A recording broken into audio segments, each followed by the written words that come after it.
All right, y'all. Welcome to season two of the Young Old Heads podcast. This is episode 18. One of your hosts, my name is Ben Thompson. It's your boy Jay Fair. And it's your boy Uncle Jerry. All right, we're gonna hop straight into it. This past weekend was the NFL Combine. My team sucked, so I cared. Food's team sucked, so he cared. Jerry finally realized his team sucked after the A-Rod, so he cares. So begin the Combine conversation. We got our studs. We'll give a few guys we thought really killed the shit. Which one of y'all two want to start? So you on? Oh, it's on me. Oh, okay. I had hopes before the combine started.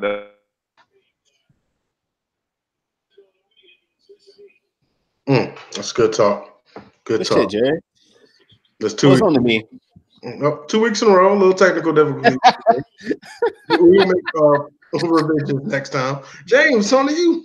Oh, thank you. So let's start off with the studs, man. Of course, Quentin Williams, man, Alabama. Ran that 4.8, definitely impressive.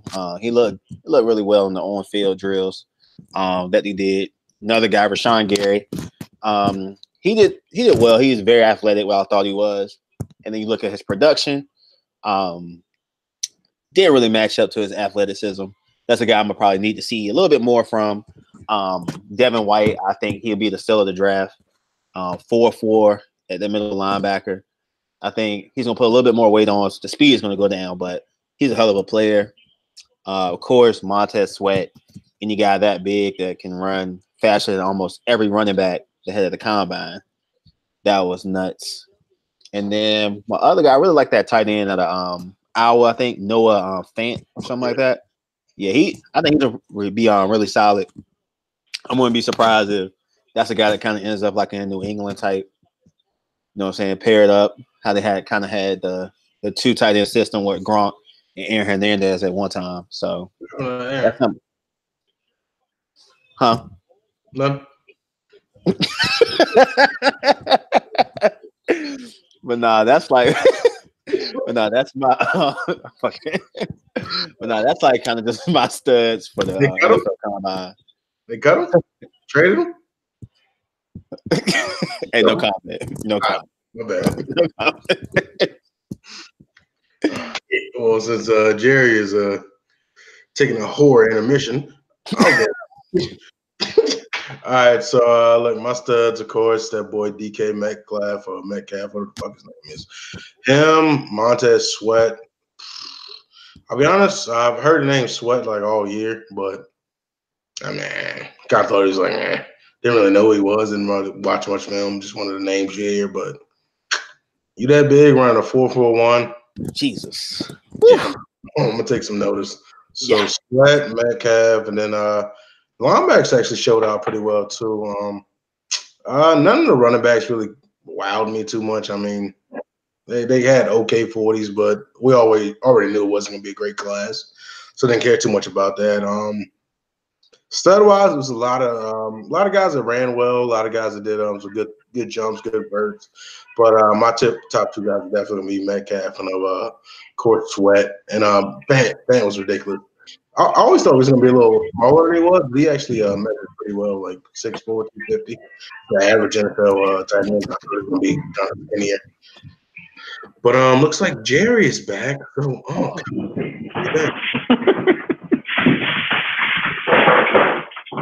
nigga, you are loud. My internet went out. What? You living in the ghetto? Wait, time out. Jerry, everything okay in life, bro? Are you in the trap? No, my dog just ran back here. That's all. Nigga in the same apartment at Good Times was in. Yeah, all right, we're gonna let bro. I'm Michael Vick. You got it. Chill out. That's OD. What? That's OD, bro. All right, no. As I was saying, I'm high on Montez Sweat. I thought he did nothing but help himself. He probably had one of the best drafts we've seen in recent history. The linebackers, the two Devons, they really showed up and they did what they were supposed to do. But I was really before the draft, before the combine, I was really hoping Montez Sweat would make it to 12, but there's no way he's doing that with that combine hit that he did. So I'm interested. The tight ends. I think the kid from Iowa really showed well, and I think they have a couple guys that possibly could have 2 tight ends going the first round from Iowa. So that'll be very interesting to see. Real quick side note before we go to the guys that need to see more. Hey man, did y'all see that? Jerry, what's going on over there?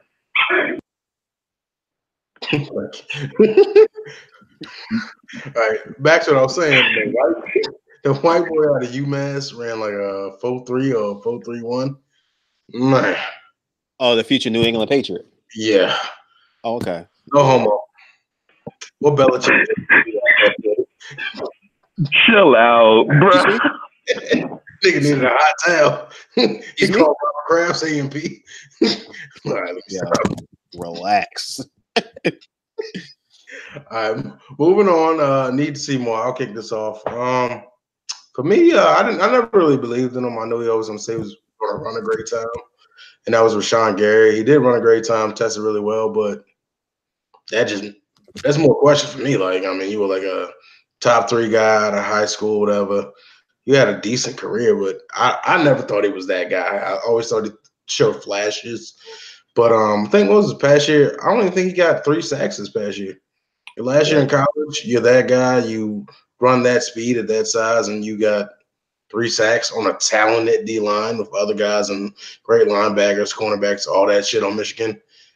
Son, like, I mean, 3 sacks with that talent and great other people on defense. I don't know. I need to see more. It's cool you can run well, but like, dog, you got to play well. I wouldn't be crazy over him in the draft. What's he gonna do for you if he didn't do that crazy at Michigan with that talent around? That's me. James, because Jerry's doing some things. Oh yeah, for sure. First, I'm gonna start off with I haven't really heard a lot about Tyree Jackson out of Buffalo. Very athletic, good sized guy. I think he's gonna be a development guy. Probably go to a team that already has an established quarterback and just develop. I just like to see more out of him. I look forward to watching him in the preseason. And I also check out his pro day as well. Didn't really get a chance to see him throw as much, but of course, a pro day is his time to shine. And the other disappointment I was very high on him was Will Greer out of West Virginia. I thought he was going to be better than what he showed. He was just terrible, missing throws, timing, all that good stuff. I think he just needs to show more. His stock definitely dropped with teams like the Redskins and like other QBs that's aging, like with the Saints, Patriots, Pittsburgh Steelers. That was kind of his opportunity to show them what he had and just kind of solidify that he'd get drafted in the later rounds. But I think he just screwed it up and definitely has to show us more. All right, well, we're going to test out Jerry right here, and hopefully everything's good. Jerry, your thoughts? Did he throw worse than Trace McSorley, though, James? Did you see Trace McSorley throw those routes? Don't come at Trace God. Don't do that. Yo, can we talk about Trace really throwing?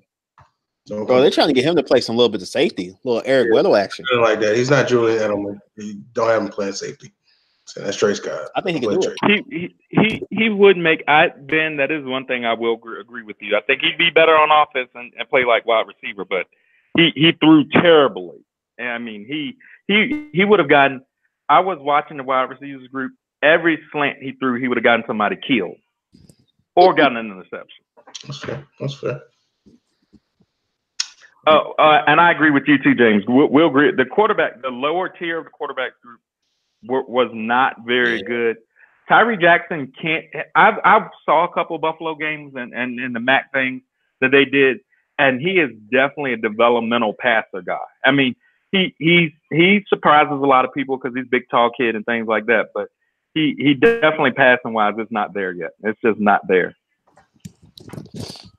All right, moving on to we'll do 2 in 1, extended coverage and also potential new tests. So for this topic, there was word on the street that the NFL, they love coverage, they love all the viewership they can get. So apparently in the near future, maybe that talks about pushing the combine out to 2 weeks and showing bit by bit detail and camera angles on every test they do. But be honest, I don't know how you extend it to 2 weeks. It's already kind of a long weekend, bringing all these kids in, and also to extend it for 2 weeks would be nuts. If you're gonna do that, I think you have to bring in new tests, which also brings in the next argument for new tests. The only things I could really think of that would be kind of cool to watch kids do. Back in my day, I used to like to lift. It'd be kind of cool to see explosiveness, see what these kids power clean. That'd be kind of cool for me. I mean, that's a real big explosive test. I know it's kind of a dangerous drill, so I don't understand why it hasn't been introduced, but it'd be nice to see what some of these kids can power clean, because doing the 3-cone and the 20-yard shuttle, that's cool. You get nice times, but seeing a motherfucker power clean 375, 405 right in front of you puts a new perspective on what that guy's been doing the last 3 to 4 years in college. So that's my tidbit on that one. The only thing about extending it is I don't want to see the broad jump. I really don't want to see the 3-cone shuffle. I mean, not everybody's broad jump. Like I want to see 1 or 2 guys' broad jump, but I don't want to see everybody broad jump. That's a real important drill for a lot of pass rushers and receivers. That I didn't say it's not an important drill, but I'm saying I don't want to see everybody do it. Like I don't want you to extend.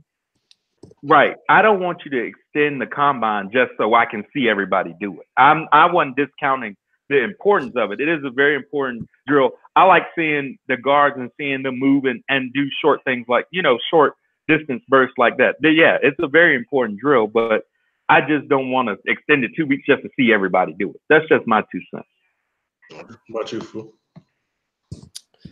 Basically what I like to see, just from a competitive standpoint, they say it's all about competitive. Want to see the athleticism. I mean, I know it could be dangerous, but I like to see some one-on-ones between wide receivers and DBs. Just a little between running backs and linebackers as well. I think that'd be something that people will actually tune in for. People that love to watch football as well. And you get to see how guys are competitive. Like these lower guys, cook up some of these guys that say they're first rounders or whatever. You're giving them an opportunity, not just seeing them on air. So that's another thing I wish they would add, but it probably won't happen. Let's see that. It'd be kind of fun to see a little 7-on-7 drill. Yeah. Both ways, run team and pass team. Be fun to watch that. But moving on from the combine, let's go to free agency. Because my team is always doing some free agency bullshit. Bullshit because we always pick the wrong guys, and now we don't have money, so now we really can't pick the wrong guys. And the 2 guys I keep hearing are Nick Foles and Teddy Bridgewater. So we're gonna kick it off with that. I'll start. They could be my team's next quarterback. So Nick Foles, good guy, tall quarterback, has experience, Super Bowl MVP. I can give 2 fucks about Nick Foles. Don't want him. Don't want to pay $17 million for Nick Foles. Don't want him. The guy I do want Teddy Bridgewater. I mean, the guy was playing well. The way he played in his first 3 years in Minnesota before he really hurt himself, we might have won the Super Bowl that Eagles year. If we had Foles instead of Blake, we in the bowl. Eagles versus Jaguars when we were hot, might be a different game. We don't know. But I'd rather have Teddy and then still draft a quarterback. Have Teddy teach a guy, because Teddy's not a dick. He can teach you how to play. He can give a lot of help to young guys. He's seen a lot of things, experienced a lot of things. So I think Teddy has a lot more potential than Nick Foles. He's younger than Nick Foles. Mind you, we don't know what that knee's doing right now, but I still think, Nick's a cool guy and all that, but for the future of my franchise, I don't want to put it in Nick Foles' hands, because you've seen how that goes when you give this random tall white backup quarterback, a role after he got off in a few games. Fizzles out. What up, Brock Osweiler? But that's my tidbit on Nick and Teddy. Give it to Fu next. I mean, I understand Nick Foles is great with the Philadelphia Eagles. Elsewhere, he's not going to be as good. I don't care that his former QB coach is in Jacksonville now. It's about the system just for him. And if I'm Jacksonville, I'll go after Teddy Bridgewater. He's younger. He's going to be at a cheaper price. And I feel like he fits Jacksonville to me, locker room wise. I mean, I don't follow Jacksonville that much, but I'd rather have Teddy Bridgewater, the young guy coming off an injury, basically wanting to prove himself. And you already have I love Jacksonville's defense. I mean, I know they're going to trade away a few pieces up over there just due to cap issues, but they have the pieces already on defense. You add a quarterback that you can trust and not just a game manager, that team can be lethal. So I believe they should go after Teddy. They're going to go with Foles, unfortunately, but I'm rooting for my guy Teddy. He may end up in Washington, so we'll see how it goes. All right, let's go to Jerry.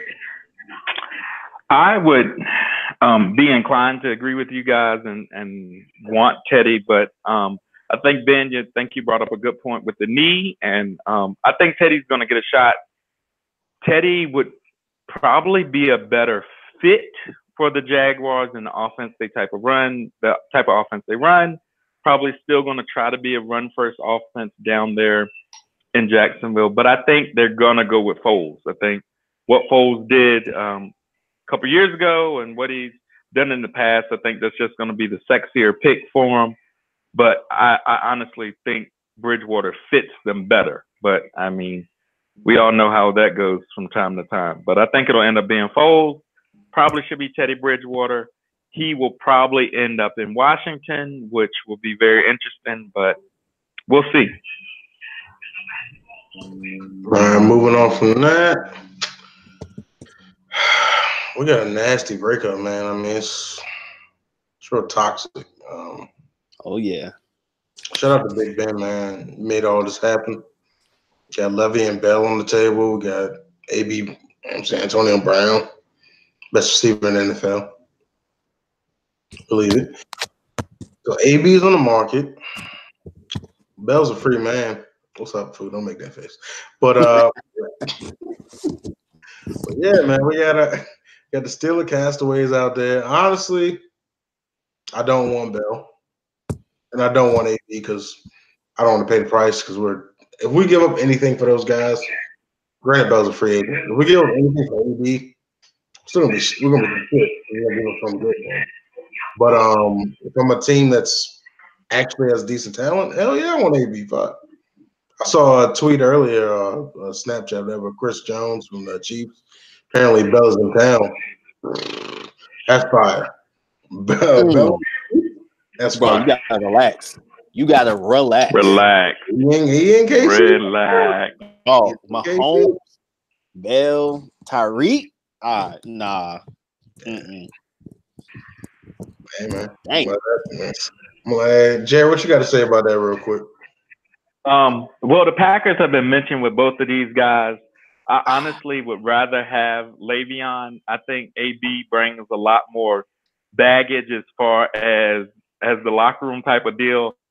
And to be honest, in Green Bay, nobody's going to be a bigger person in the locker room than Aaron Rodgers. So I don't think that would mesh. And Aaron Rodgers is going to have a veto power over anything. So I honestly think Gunquist, our new GM, is talking to both of those guys, and both via trade and via free agency. We got the money to pay either one of them. We got 2 first-round draft picks. Supposedly the Steelers do want 1 first-round draft pick, so we got 2 picks, one of them from the Saints last year in what turned out to be a great deal. We moved down, got J.R. Alexander, who's going to be an absolute beast at cornerback, and they still got Marcus Davenport. I think we win that trade, and we got 2 ones for this year. So we have the capital to spend. I would rather have Le'Veon. If I were a betting man right now, I'd say we get neither of them. But of the 2, I'd rather have Le'Veon over AB. AB's messy. Le'Veon, he left. He did his stuff to the side. He just stayed out. But AB's too messy. This is like keeping up with the Kardashians, man. AB's just too much talking and too much stuff outside of the locker room for me to really feel comfortable with that. Why is AB messy for defending his name? Yeah, Jerry. Because both of them, I mean, the whole deal, the whole saga of it is messy. You can, I mean, at some point, we just rather just say, hey, Ben, you need to shut the hell up. I'm going to shut the hell up, and then we're going to move on. Like, that's just what. I was talking shit about AB. AB's supposed to take it. They chose I did not. AB. The Pittsburgh Steelers are going to do that. Come on. Are we surprised? Yeah, but why is that? Are we surprised? Why is it AB defending his name? What's wrong with that? I did not say he couldn't defend his name, Ben. I just said he is not gonna mesh with Aaron Rodgers in our locker room. Because Aaron Rodgers. And that's what you say? Aaron Rodgers a dick. No, I didn't say that. But you're not gonna come in and try to take over the locker room from Aaron Rodgers. That's that man's locker room. I mean, that's the way it is, and that's just how it's gonna be. Locker room. He didn't got his family on lock. That's crazy. That's the. Relax. Hey, I'll make the rules. I just play the game, bro.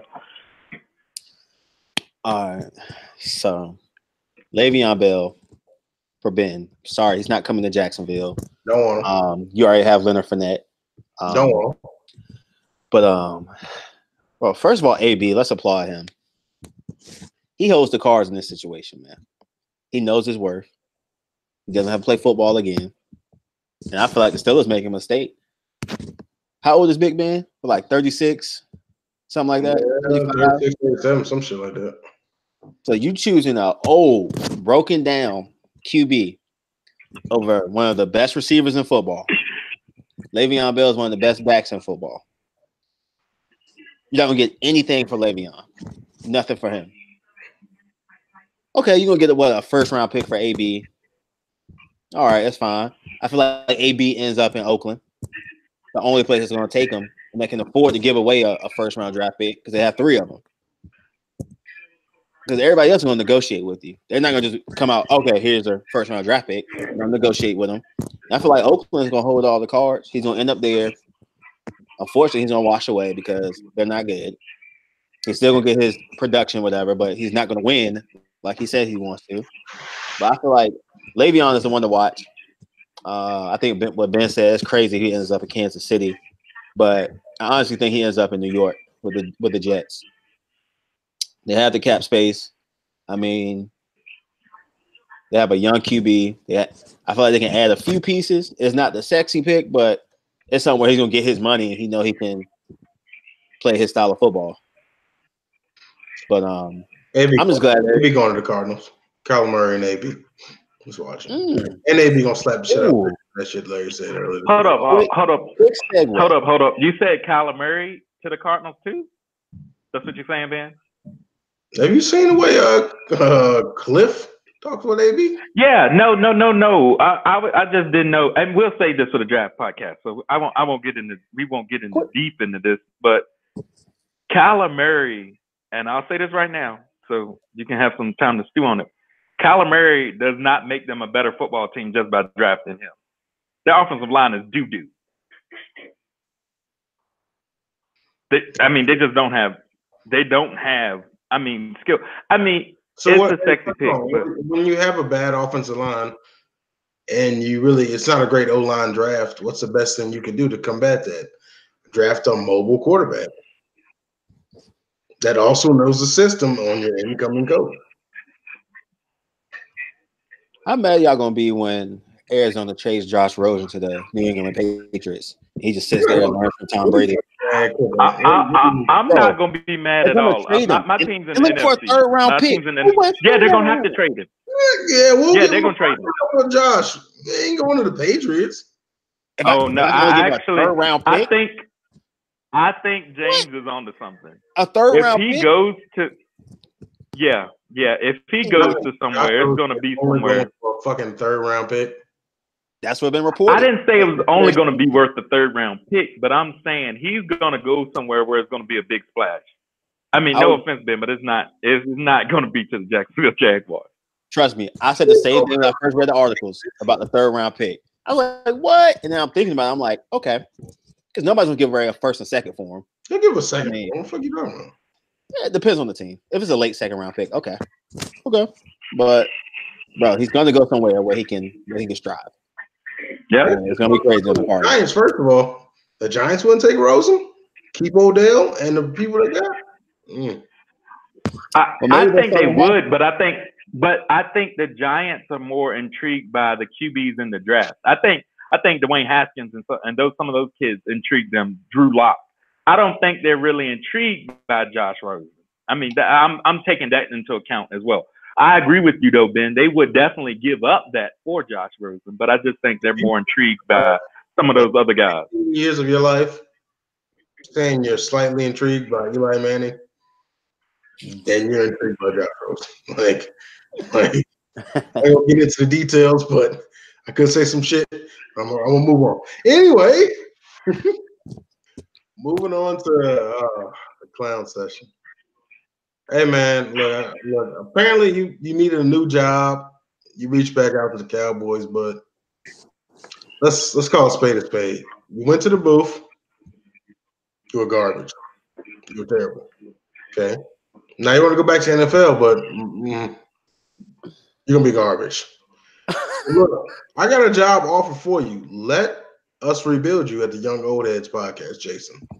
Mr. Whitty, I will allow you to be on here every 2 weeks. I'll put up with that shit. You're some trash. You can sit right next to me on there, right there. Me and you, Jason. That's a better job opportunity than anything you're doing right now in the NFL. Quit it. He's going to be Daddy Jerry Jones's coach in waiting. That's all this is. This Coach. is just Coach. This is look. Ben, we are talking about the Dallas Cowboys. We're not thinking logically. We're not speaking logically. We are talking about the Dallas Cowboys with Jerry Jones as the GM. Jerry Jones would hire Jason Witten in a heartbeat. Okay. As a coach. Would we have some? I actually hope he does it. We need something to talk about, and we can have another clown session. But he would hire Jerry Jones. Jerry Jones will hire him in a heartbeat. Okay. Fu? Let's get the Cowboys the fuck out of here. Bro, $5 million for Jason Witten, and then today they're stating that fucking the price for Earl Thomas, Landon Collins is too high. But you're giving fucking $5 million to fuck a 38-year-old tight end who can barely pick up when he runs. Who is the GM of the Dallas Cowboys? Jerry Jones. We're not talking logically, guys. We're not seeing logically. Jason Witten and my grandma run the exact same. If I picture my grandma running route, she would run like Jason Witten, bro. Relax. Go watch this shit, bro. Nigga run just like my grandma. Just relax. What film you got on grandma? hey, grandma, back in the hood. I got a mean your grandma, James. Your grandma, bro. Relax, dog. Relax. But nah, man. I just like making fun of Cowboys fans. Like they really think Jason Witten is the missing piece to go to the Super Bowl, bro. Speaking of Cowboys fans, man. Hey, no, can we squash this Twitter beef, bro? Like, we won't ever agree on nothing. Can we agree on something? Like, what's up? We beefing? No, we can get strong shit a little later. We got one more NFL talk. Hey, look, and we agree sometimes, G, but you know what I mean? Like, you know, I gotta keep it a buck, man. I'm for the people. I can agree with you. For the people. Last NFL topic before I kick it off. I gotta get my sponsorship deal. I'll be right back. Oh my god. What is this? What?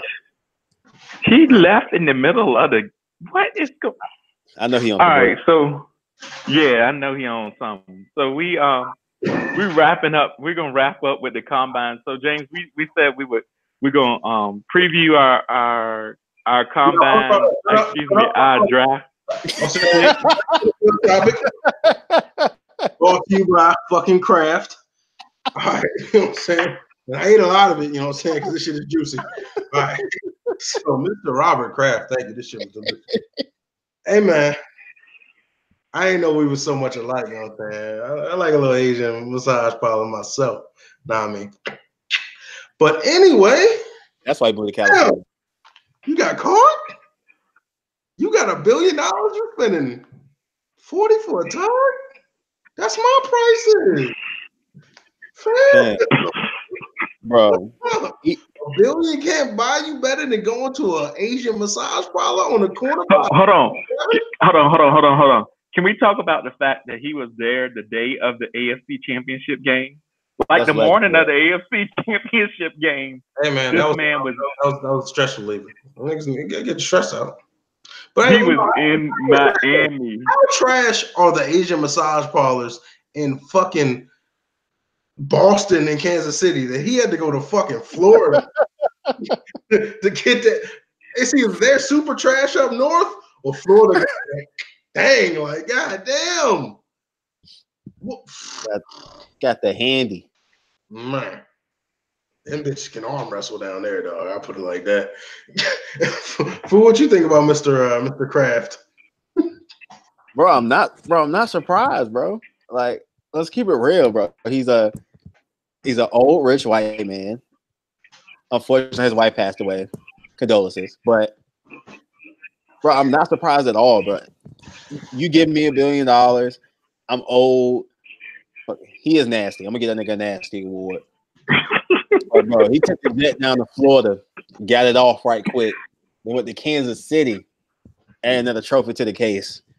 That's fucking legendary, bro. Hey, did he shower? Oh no. No. Shower? No. He wore his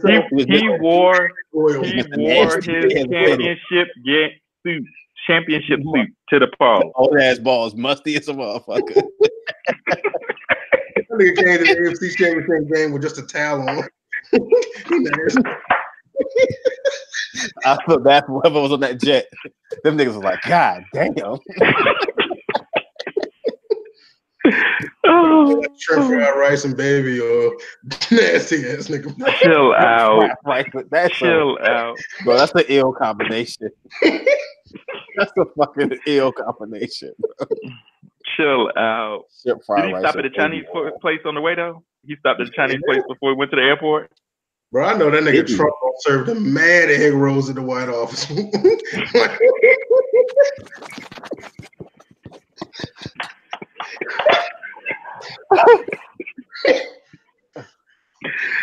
Oh gosh. That was our craft segment. Thank you for the bag. Moving on from the NFL, we're gonna go to the NBA, man. Yeah, I put my playoff mode on for this. Oh shit, I'm about to get in there. Okay. First off, playoff mode. You know what? I'll just take a nap on this one. Easy now. You don't have a team. The GOAT, the greatest of all time, LeBron James. You know he's back. He's not fully healthy, but you know what I'm saying. He's trying to lead the young boys, and they get a lot of bullshit slander. What were the Kobe's fans when Kobe was old as a bitch and they ain't make the lofts? They don't even think about the lofts. Well, LeBron coming to town old as a motherfucker, missed most games than he ever missed in his life.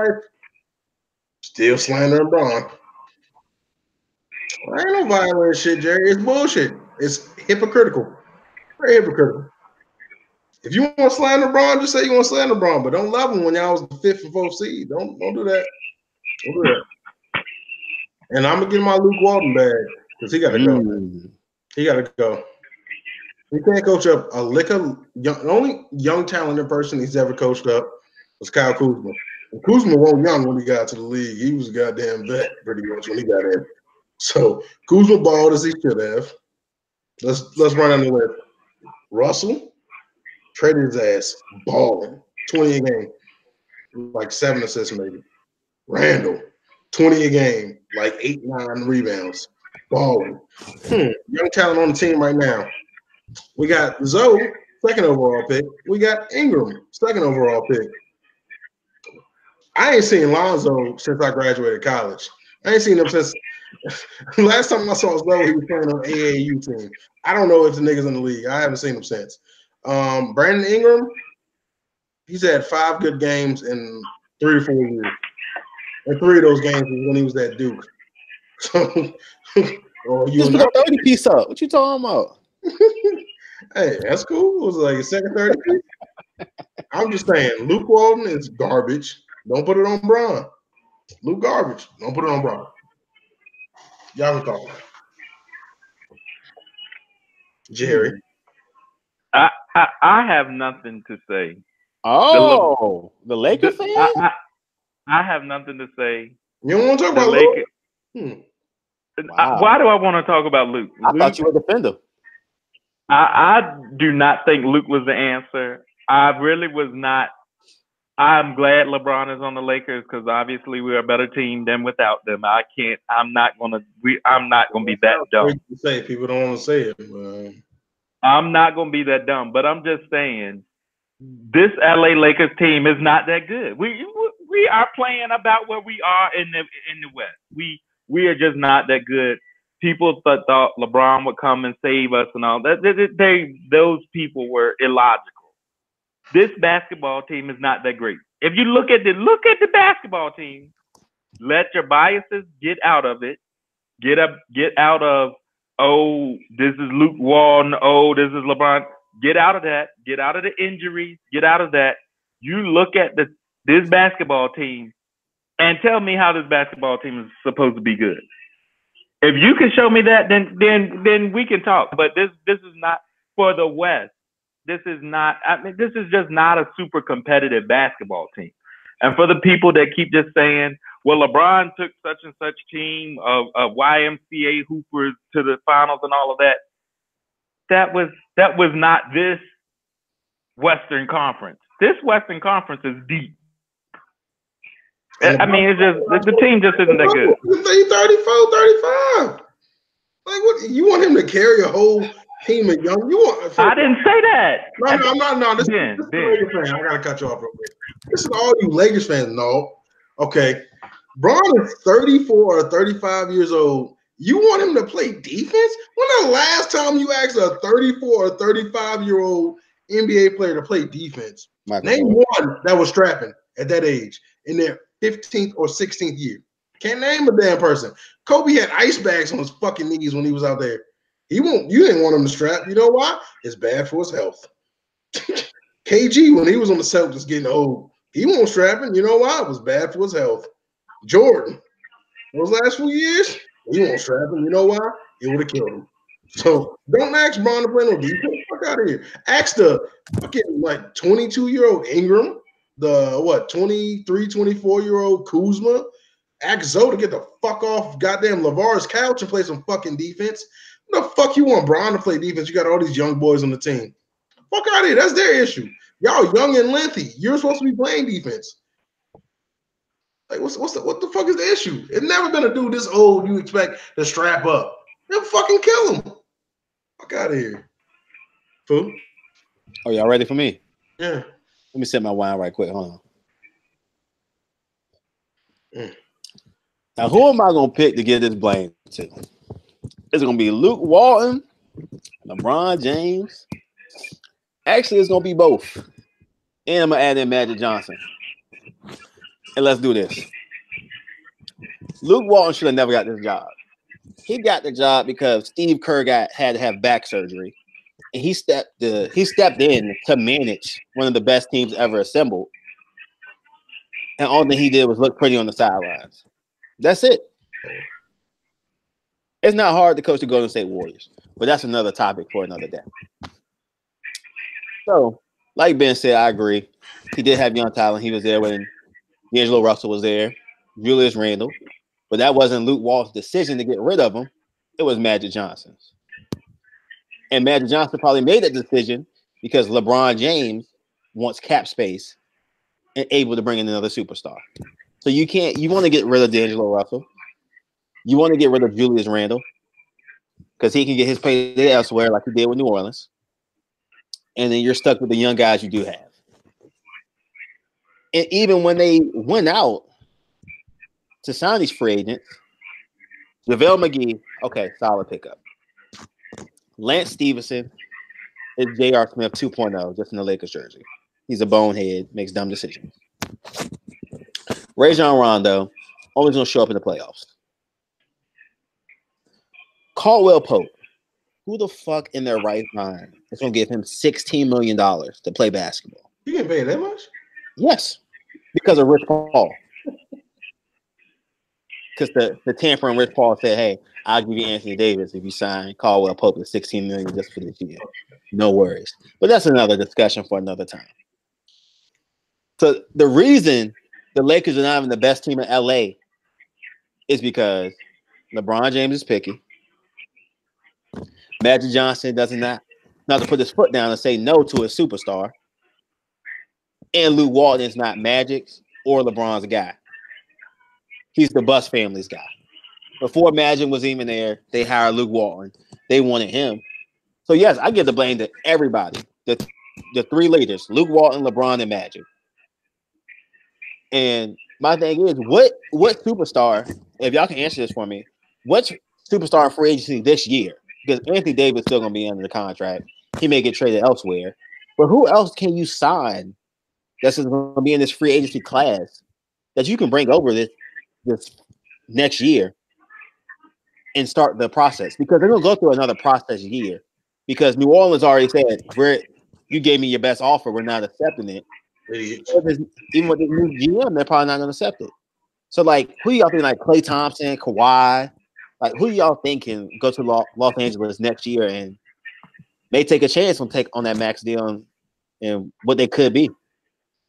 I mean, I think if they got any of those guys, they'd be kind of straight. But I mean, I don't know if they're going to at this point.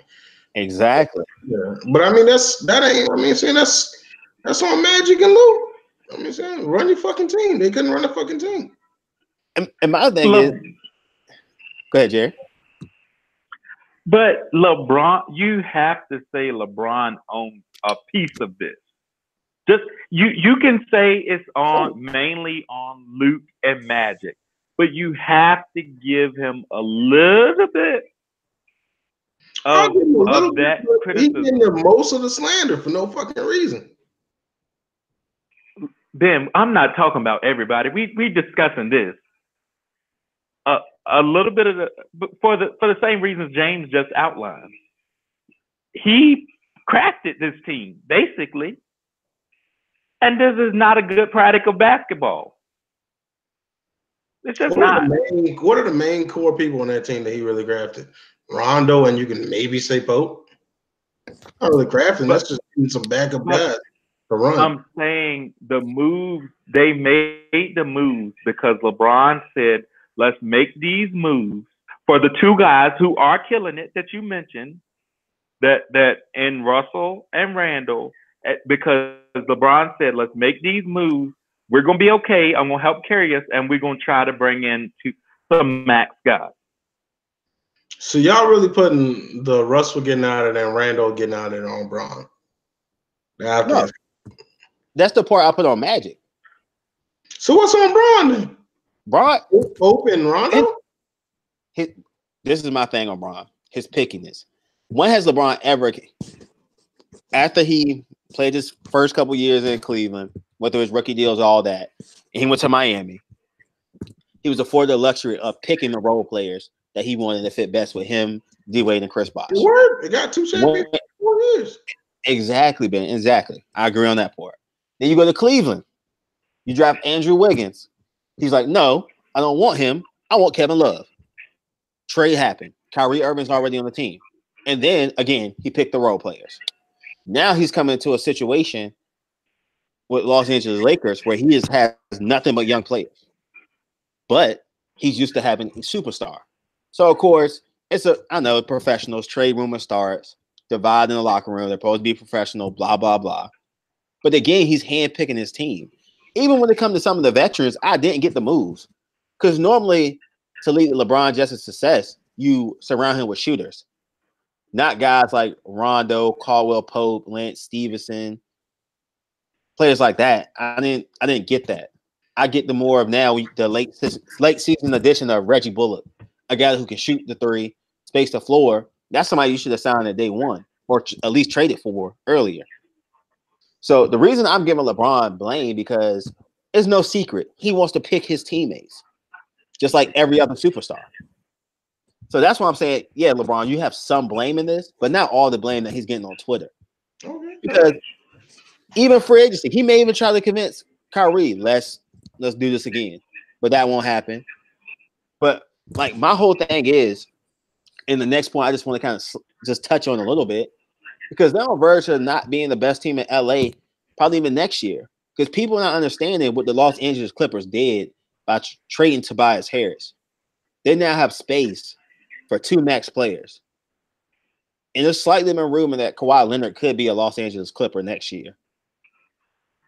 And then with the young talent that they have that they built through the draft, Doc Rivers, one of the best coaches, you got a Kawhi and potentially another superstar, that's dangerous. And maybe the Clippers' time if Los Angeles and Magic Johnson cannot convince one superstar to come to Los Angeles to pair with LeBron next season. Eventually, they're going to AD, probably in 2 years, if New Orleans plays it right. but they're on verge of not being the best team in LA. It sounds crazy, but do not be surprised if it happens. That's it. I don't know. I do see giving Braun some of the slander, but it ain't been weighted the right way in the media or on Twitter. It's been all Braun because Braun, who Braun is, but it's just dumb. All right, moving on. Let's do 2 and 1. We got potential Kyrie, KD pairing with the Knicks, and also where y'all seen Lonzo? Y'all seen anywhere? So you in LA? You in LA? Find him. Yeah, you in LA? I don't know that nigga. I ain't seen Zoe yet.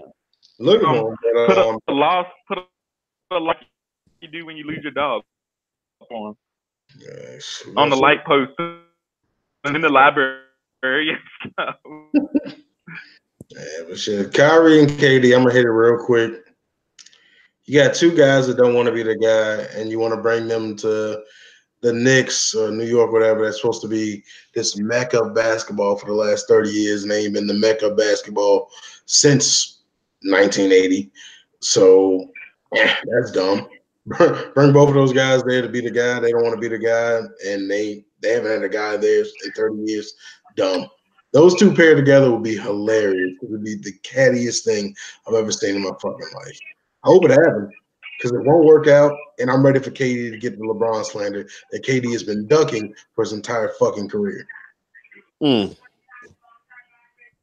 mean, I think we're gonna see it because a lot of people don't think about this, but yeah, Kyrie and KD pair up in New York, but then you draft a Zion Williamson. Who's the focus gonna be on? Zion. But they can do what they want to do. I just want to hoop. The rookie phenom. You got Kyrie and KD on the team, and you saying the fucking focus is going to be on Zion? Yeah, the media focus. I'm not talking about the media. I'm talking about no, I'm talking about the media. They're going to focus more on Zion than fucking Kevin Durant. They're going to duck him again for a 18-year-old? Bro, you see the way they stuck him off at Duke already, even when he's not even touched the floor. It's New York City. If they stuck Zion off more than Kevin Durant on a fucking team, bro, they already know Kevin Durant pussy. He doesn't want the attention. He's gonna blow. I don't want to tell you, blah blah blah. And then Kyrie's gonna be the same way, and Zion's gonna be the rookie, not camera shy. He's gonna talk about everything. He's gonna do a crazy dunk every single fucking night. And then what they're gonna put like just the bottom of the highlights on ESPN. Oh, Kevin Durant dropped 35. Kyrie Irving with 27. Zion probably have like 16, 15, and fucking four assists. So yeah, the media focus is gonna be on them. But come playoff time to win, of course, like you're saying, Ben. Yeah, where are the leaders at? Where's Kyrie? Where's KD? And they don't want to be that guy. I'm gonna go out on a limb right now. Not even a limb. If those 3 get paired together, Kyrie and KD are going to absolutely fucking hate Zion. And Zion is going to absolutely fucking hate the both of those 2. Because they are both pussies. And Zion ain't a pussy. And Zion has a good barber. And KD and Kyrie ain't seen a barber in fucking since middle school. So niggas gonna hate each other. Oh my god. It's fact. It's fact. KD ain't never liked a guy with a good cut outside of Curry. Actually, they don't even like each other. So yeah, that stands over. Yeah, it's not gonna work. It's not gonna work. What's up, Jay? You making these goddamn auntie mama faces? What's up?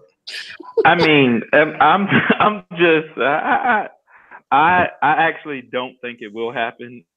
It would be exciting. It would be something else to talk about if it did, but I don't see them 2 guys playing on the same team. They can't. Then they can't see who the biggest bitch is. I mean, they're gonna be fighting over that in the locker room, and so they're not gonna join. They can't join together. Hey Jay, you seen Lonzo anywhere? He over there? I mean, you in LA. I'm in the mountains of Virginia. I don't even know where you at. Where is Zoe over there? Nah, I ain't seen him, bro. Hey, fool, take the headphones out. I want Zoe to hear me. Hey, Zoe, you over there with fool? He ain't over here, G. he had big baller brand headquarters. I think that's in Richmond, Virginia. He's not war there. He got shot in Richmond. All right, so we don't know where Zoe is, and we don't think Kyrie and Katie doing it. All right, moving on to our last two topics in the NBA. Got the top 3 rookies. I'm gonna let Fu kick it off because I get my charger for my laptop. So James, kick this off. Yeah, this is easy. Of course, Luka in Dallas, Ayton in Phoenix, and the guy that came on us late, Trae Young. Those are the top 3 for me. If I had to put it in order just based off this year, I would go Luka, Ayton at 2. I mean, it's been hard. We barely see him on TV, only because fucking Phoenix, they won 10 games, and then Trae Young, he didn't start off as well, but man, I think he's gonna have that kind of that Curry effect on the league once he continues to develop. He's not gonna be Steph Curry, but he's gonna have that effect. But man, it's gonna be these rookies gonna be scary good. Sleeper rookie, he is struggling this year, but I really like Kevin Knox's game, and I feel like I like what Coach Fizdale with the Knicks is doing by making him play through the struggles instead of sitting him, what some coaches do, like Los Angeles coaches did when they had Brian Scott with D'Angelo Russell. The kid's struggling. Y'all not winning anything. Why are you sitting them? Play them, let them play through it, and that's how kids are going to develop. And that's what they're allowing him to doing. So next year, man, I think he can break out, especially when the focus is not on him, and he has a few superstars there in New York with him. But yeah, man, those are the rookies to look out for. What about you, Jerry? Of course, any rookie list, I think you got to start with that dude from Dallas and Luka. I mean, what hasn't he done? So I'm going to start him. I'm going to add another name to the mix. I love Trae Young. I love Kevin Knox and how they're making him play through that. But I honestly think Kevin Knox actually might have benefited from one more developmental year. And I know he was good. He was too good to stay in college, but I think he would have developed just a little bit more from that standpoint. Love what DeAndre Ayton does in Phoenix, even though they won probably 3 or 4 games all year. But I'm going to add in Colin Sexton. I think Colin Sexton, his game and what he can do in Cleveland, I know it's in Cleveland, so not a lot of people are talking much about that. But those are my top 3. He's been garbage. He's not garbage. He averaging less than 3 assists in 30 minutes per game. Talk to him, Ben. It's Cleveland, Ben. Who he throwing assists to? Who he gonna throw assists to? Play in the league. Tristan Thompson. Anthony Bennett was playing better this rookie year than Colin Sexton. Tristan got away from go to hell. Go off. Playoff push, you know what? I might go if I go to jail. I'll find that's what Sexton locked up on the court. He ain't balling out out there, nigga. Like that nigga's okay. I'm bad. Garbage. Continue. Okay. Cut you off. I'm sorry. I was being rude. No. You go. Go ahead. I'll be the bigger man in this. Go ahead. Well, I'll agree with the better of the young old heads with James. Those are my 3. Young, what was it? Doncic and Ayton. Because Ayton's killing it, but son his ass. That white boy Luka is killing it, and he gets some praise. Actually, it's crazy. Have you seen Luka's stats compared to Bron's rookie year stats? It's kind of scary. I'm not saying it, but it's kind of scary to see. Them shit's mad the same. But that's another conversation. That's white Bron. But anyway, that nigga Trae. Is that Curry Jr.? I think he has that potential to change the game like that. Yeah. Yeah, I mean, number wise, he looking like Steph Jr. So he nasty, and then Ayton he don't really get the praise, but like things like 16, 17, and like 11 or 10. That's a nasty rookie year for a center. He don't play no averaging under a block and steal a game is pretty kind of gross to be as athletic and tall as he is, but I don't care. He's nasty. He's I won't say he's Embiid, but he's one of the best offensive rookie centers we've seen in a while. All right, moving on from that, we got our last NBA topic because I'm sick of seeing this shit. Got certain people saying 18-year-old Zion Williamson is better than 18-year-old LeBron James, which is nuts. You're saying a kid who's 18 played, I guess, about half a year college basketball, put up really good stats. He's the most efficient player in college basketball. Is better than LeBron James, who was the rookie of the year, should have been all-star in his rookie year, and put up like 27 and 6 or some shit like that his rookie year. That's fucking nuts. Against the best competition in the world, he put up better numbers than Zion Williamson on a worse team than Zion. And people want to say that 18-year-old Zion is better than Bron when he was 18. To me, that's nuts, and it's just people looking at things that are too new, but I don't know. Zion's great. I think he's one of the best prospects I've ever seen in my life, but that's fucking nuts to me. What do you think about it, Jerry? I hate to say this, but I agree with you on that aspect of things. It's really, I don't think we're comparing apples to apples here. So the people with the comparison it's too far of a stretch. Also, their games are different. I argue slightly, just with the body size types and such. Zion is great. Zion will more than likely be great in the NBA, but that's just too much to compare him to LeBron and at that aspect. I don't think Zion is that type of generational player. I mean, he's great and he's gonna be great, but as far as we're gonna remember him, but I don't think he's gonna ever overshadow LeBron James. What about you, James? I think it's crazy, man. Like, it doesn't make sense. LeBron was in the NBA. Zion is in college. That's not like we're comparing Zion right now in the NBA, leading his team. If I'm mistaken, I think LeBron, they were like ninth in the East, didn't even make the playoffs type of deal. But we've seen his impact and the respect he got that rookie year.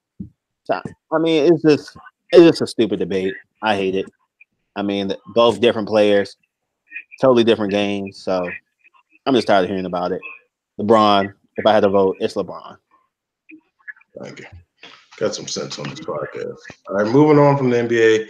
No, Food didn't watch much of it. I love the UFC. Jerry, from time to time. So we're gonna talk about UFC 235 real quick. It was a hell of a card. I loved it because we haven't had a card like that in a while. A lot of fighters are actually healthy for a long time. We got the return of John Jones. He got to fight Anthony Smith, who's a guy I really like. He showed a lot of heart out there. Got his ass fucking whooped, but he showed a lot of heart. And then we had Tyron Woodley versus I forget the boy's first name, but Usman. That shit was disgusting. Usman. We won't get into that. But real quick, first discussion on the UFC fight. I think it's getting there. He's already the greatest UFC fighter in history to me, MMA fighter ever. Do you think it's time to put John Jones in the conversation for greatest fighter, boxing, MMA included, of all time, at the worst top 5? Jerry, you go. I find it hard to match and mix those two different sports. John Jones is definitely one. I'm definitely one of the greatest, if not the greatest UFC fighter ever. But just when we start throwing in boxing and things, it's just too many. You run into a lot of different arguments, especially guys who are historically boxing fans like myself and who are warming up to the UFC fight game. It's just, you're going to run into a lot of biases. So, you are always going to have your UFC guys a little bit higher. I'm probably always going to have my boxing guys slightly higher, but that doesn't deter from what John Jones has done. So it's just tough because if you ask me to name five of the best fighters, I can probably name 10 and they're going to probably all be boxers. But it's just, just realizing some of those biases and things. John Jones is great. What he did, he absolutely demolished the guy Saturday night. He will go down in history as one of the best UFC fighters. It's just hard for me, just me personally, to kind of mix and match those guys. I don't know. If I had to do it, I probably would. Would he be in the top 5? More than likely. But he might be the only UFC guy there. Okay. What about you, James? I know you don't watch too much, but you know who John Jones is. So what are your thoughts on it? That nigga a fucking beast. I would not want to make that nigga mad at the bar one night. That's all I'm gonna fucking say. But nah, he's fucking real. I mean, I don't really pay close attention to it, but I know he always whipped up on what is it, with Daniel Cormier, whatever his name is. I Mm-hmm. really don't like him. I'm just glad John Jones fucked him up every time. But yeah, I really think he's one of the top fighters. You, I can see somebody putting him in the top five. I mean, I love boxing. Like I get what Jerry's saying. Like these guys that when I was growing up watching them box and the fights that I saw then. I mean, I get it, but I think this guy's definitely top notch. Watching him, even though sometimes I don't know what the fuck going on, but I see he whooping some ass. Okay. I'm biased. I love the sport. I've always liked it more than boxing. I think he's top five fighter of all time, regardless of sports. But once again, I'm biased, so it's not best thing for me to touch on. I love UFC and mixed martial arts. To me, he's hands down the greatest mixed martial artist of all time, and it's a lot of great guys up there. But guy's amazing. But moving on to the fight, I'll cover it first because it's my thing. John Jones went against a guy I really like, Anthony Smith. He's a lights out type of fighter. He moved up from middleweight to light heavyweight, and he's been killing guys. Granted, he's been going against a lot of older guys like Rashad Evans. I think maybe he knocked out Shogun in the second fight, but it's knocked out a lot of old heads. A lot of guys Johns has also fought. Guys, clearly height wise, he's both 6'4" like John, which is a rare thing for John to match up against, but you could just see Jones as he progresses as a fighter has gotten a lot bigger. You go back and watch a fight of Jones when 6 years ago, he actually looks like light heavyweight. Looks like a 205 lean guy. Now it's like, damn, man, he look like he's fighting about 225, 230. And going against the guy that moved up from 185 to 205, you can really see the size difference. And he beat up on that boy. That boy had hard. He could have took the easy out on a technical knockout because Jones hit him on a legal strike, but he kept fighting. It was a lot of heart. I think it's kind of pussy to win a belt off some shit like that, knowing you're getting your ass beat. It's different in a pro fight and it happens, but for you to get hit with a legal strike and you could take the win and just leave and get the belt, but you just say, nah, he's beating my ass. I'm not going out like that. That takes a lot of heart. So that's a hat off to Anthony Smith. Respect the shit out of him for that. And but moving on to Woodley versus Usman.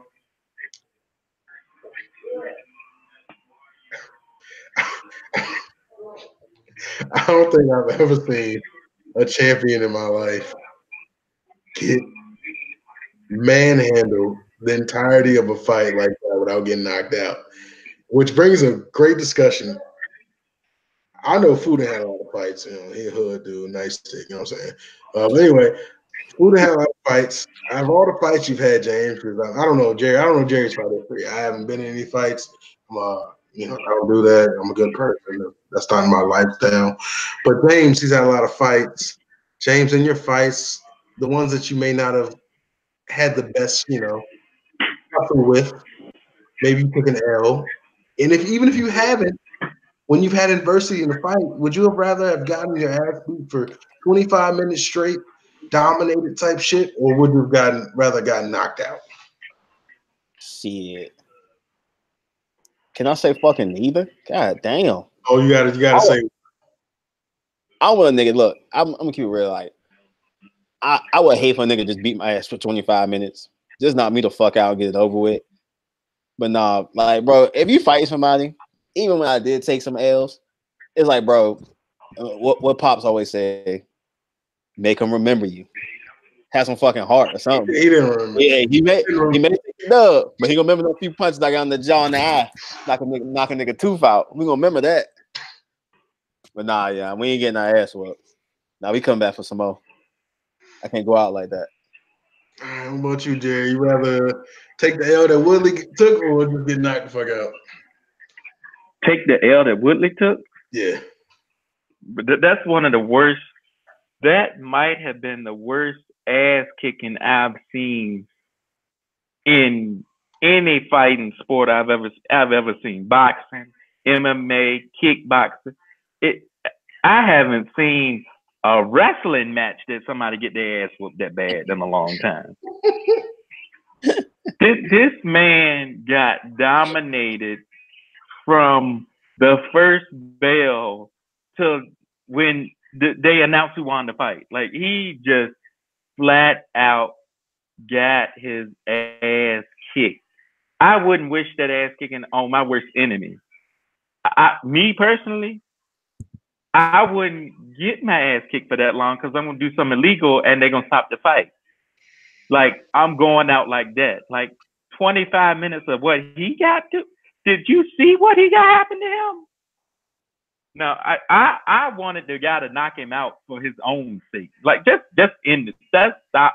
Let's be humane and end this massacre. This was bad from the start. I don't know where Tyron Woodley was at, but he needs to not. If he gonna fight like that for the rest of his career, just retire. Sit at home. I saw a clip on Twitter. I got to touch on it real quick. Because big props to Woodley's mom. It was like a lot of. I've never seen this from a parent. So Usman won the fight. Was backstage. Had the belt. Was just kind of leaving. He was happy. He was emotional. So he was crying. Passed by Woodley's mom, and she was like, "Hey man, good fight." And they hugged. He was like, hugged him and said, "Hey man, it's your time now. Don't worry about it. His time over. It's your time." Like, gave him a pat on the back, which was mad, respect. Because parents don't really do that when they watch a kid get their ass beat. But dog, that shows something. You got your ass beat for 25 minutes, and your mom with the homeboy was like, "Hey, it's time over, dog." You got your moms at that point, bro. You got to get rid of her ass. And mom must say that I'm getting rid of her ass. My moms would never do that, bro. Nigga, time over. It's your time. Good shit, honey. No. Mama just a whole new mama, bro. She can't have good sportsmanship. Nah, ma. No. Good sportsmanship. No. What's she supposed to say?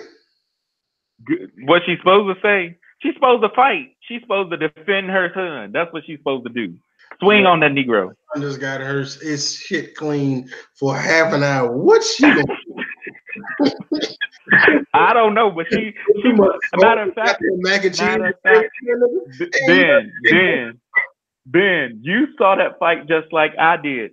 His mama might have put up a better fight than he did. That's facts. Shit. And his friends, hey man, I'm gonna keep it real with y'all. Fu, Jerry, anybody I know, if you're getting your ass beat that bad, I'm gonna come in and knock you out just to end it. Please. As long as it's not my mama. Look, don't just stop the fight, knock me out, throw the towel, bite my ear off like Mike Tyson did. Invent something. Do something to stop the fight. That what we saw was bad. That it was just bad. I mean, it was. I don't have words to describe how terrible that was. All right, last touch on the UFC. Cody Garbrandt. I love this because this is Fahey's boy. Fahey loved him, bigged him up. Fam was he was undefeated going into like maybe a year and a half ago. Came against TJ Dillashaw. Knocked out. Okay. He had the belt at that time. Lost the belt. TJ said, "Damn, run it back, man." You know what I'm saying? You got a lucky punch. Ran it back with TJ. Knocked out again. So he said, "Damn, I got to think this shit over." Don't get the fight with TJ. Gets a fight with old boy. Not even a high-ranked guy. Gets in that ring. First round. Gets clipped. Gets back up. Starts clipping boy. It's just swinging like no one is. Mind you, he's a mixed martial artist. Boy been probably training for like 8 to 10 years. He just starts swinging like fucking Quigley's in the locker room. So he's swinging like that. Knocked out again. First round. So hold up, James. So he got 3 knockouts in a row. He's a young boy, was undefeated. Is he washed up? I'll go to Fu. You don't got to know the guy, but 3 knockouts in a row after being undefeated. Is he washed up, James? Nigga, any nigga get knocked out 3 times and 3 fights, 3 knockouts, bro, you gotta reconsider your life. That's like me popping shit when I slap the shit out of somebody and they knock me out 3 times. Oh no, you gotta retire me, bro. Ain't no way. He trying to get retired. You a nigga walking in the punches. Nah, I'm claiming CTE or some shit. Getting the fuck out of there. Can they take his license? Like they need to take his fighting license. He's still making money. Man. Nigga. Still making money. This is about his health for the rest of his. Bro, 3 fights in a row. They just let Chuck Liddell fight, and that nigga's 73. It's like 10 Liddell has been fighting my whole life, bro. Like my literal whole life. Chuck Liddell been a mixed martial artist. That's a long years of taking straight steroids. Hey, shout out to Chuck Liddell, bro. Something not right. All right, moving on from UFC, we're gonna go to our last topic and then closing thoughts. I don't watch baseball.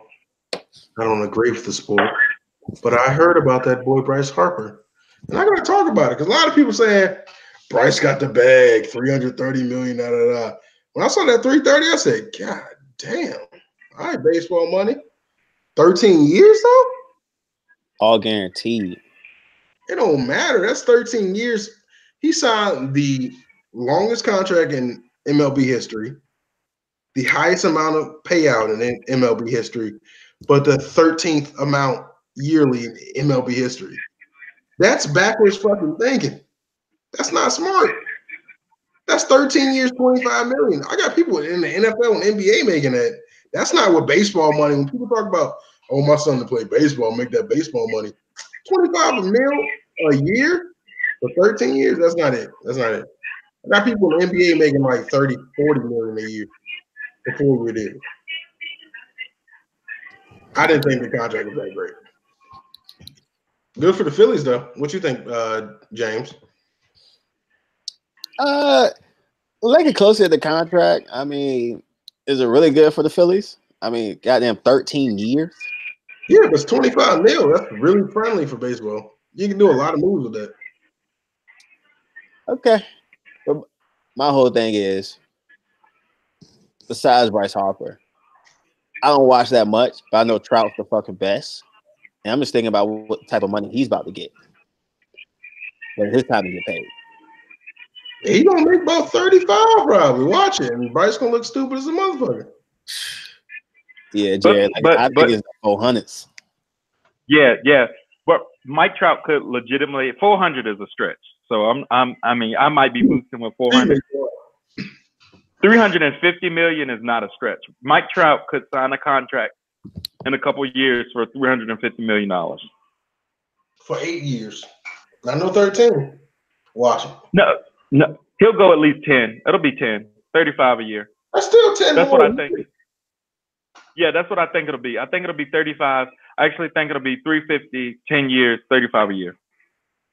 But you don't think that's guaranteed right to sign for 25 a year, and you got a guy that everyone, of course, I know Trout is better. I don't know much about baseball. I know Trout is better, but those are still the top two guys you hear about every year in, year out. And for the guy who's right above me, or maybe a couple guys, to make 10 more a year, that's ridiculous. That's not good. That's not a good deal. I mean, for me, I don't understand. I mean, hard to argue with guaranteed money, regardless. That's true. But I do get what you're saying. I get what you're saying, but it's just, I mean. Yeah. I mean, if you get a couple ships out of it, I understand it, but I don't know enough about the Phillies to say getting Harvard is going to give them some chips. I don't know enough about it. It's not. It's not. They're not that good. That doesn't make fucking sense to me. They're not that good. Not that good. That I don't know. But baseball is Philly love. I don't fucking know. But baseball is all about a lot of baseball guys just sign it to make money. Like Manny Machado signed a huge deal to go to the San Diego Padres. The San Diego Padres will not have a winning season until 3 years from now. Like the Padres are not good, but he just signed it for the money. What was it? You know what his yearly was by chance or anything? It was 270. Don't quote. Hold on. Let me make sure. It was 270, I think.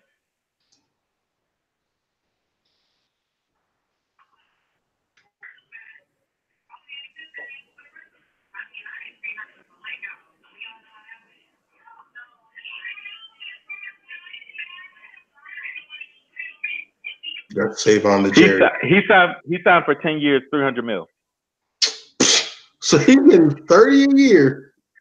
Yeah. And living in San Diego. That's nice. I mean, it's nice. I'm just saying. I just was exercising the point. What you were saying is he just signed for the money. The Padres are not going to be a good team next year. Matter of fact, the Padres might come in last place in their division next year. But he just signed because of the money. I mean, and I know we got some Nats fans and some Bryce Harper fans on the that follow us. Manny Machado is arguably a better player. I'll say that. Not many people say that. I will. Okay.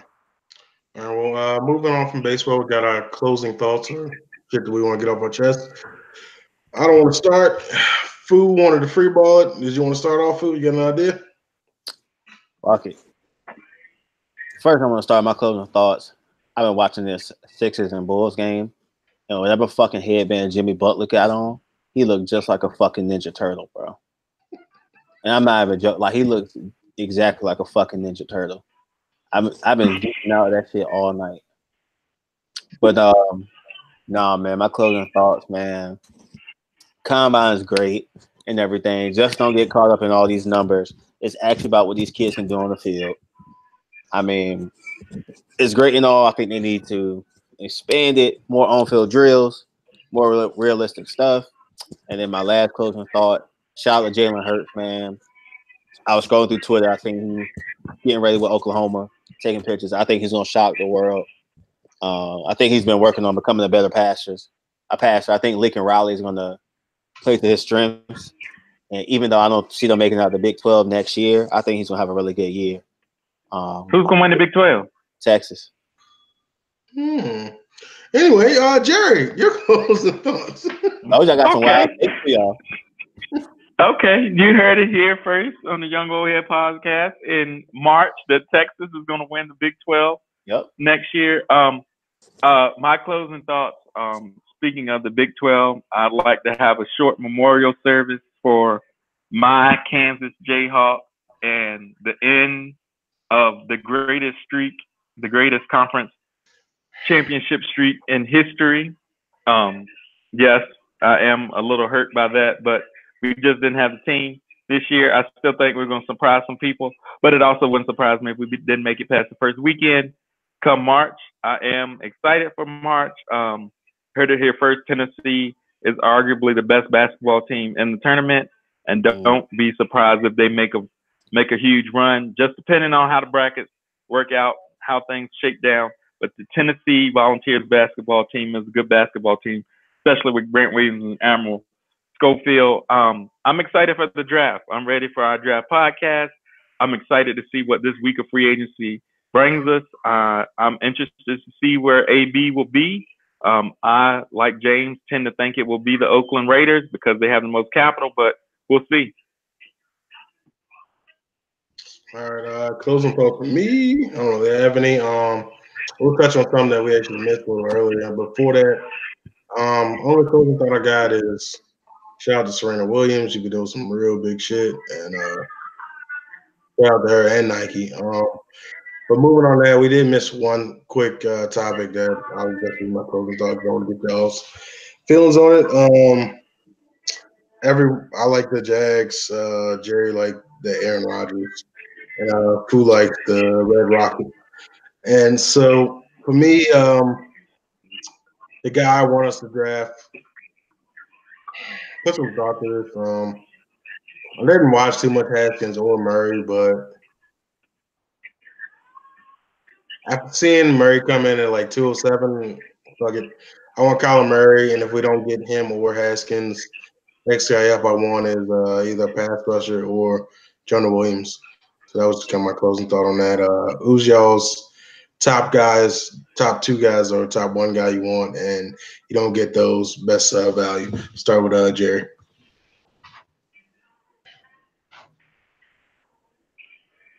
That'll be you.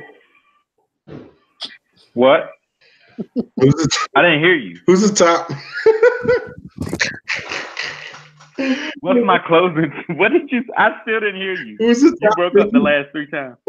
Who's the top? Who's my top pick? Yeah, for the Packers and the next best guy that that I want us to pick. Yes, man. If Montez Sweat would fall to 12, I want Montez Sweat. If he's not there, I want Devin White. Devin White's not there, I like Devin Bush. Devin Bush is not there, or we decide not to go Devin Bush, I want to go the tight end from Iowa, Noah Fant. All right, James. Okay. Man, I really want a fucking quarterback. I'm tired of Andy Dalton. But I'm be realistic, that shit's not gonna happen. So I think at 11, man, I'll take either Devin White out of LSU.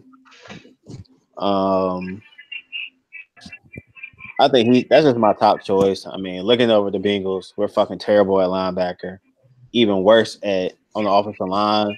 I mean, I think they missed on every fucking offensive lineman that we picked in the first round in the past years. So I feel like it's gonna be the same again.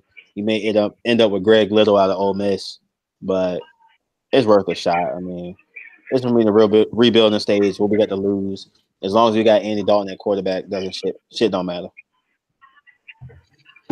Well, there you go. Season 2 of the ODAD podcast, episode 18, reaches conclusion. My name is Ben Thompson. It's your boy Jay Fair. And it's your boy Uncle Jerry with the crappy internet. Hey, thank you for tuning in. Probably back in about 2 weeks or so. I have a special guest coming in soon, Ryan Day of Big Cat Country. We're gonna try and work that out. Gonna talk a lot of shit about the Jaguars, but that's what I do on a daily basis. So I'm here for that. So hopefully we can make that happen. But thank y'all for tuning in once again. We'll catch y'all shortly.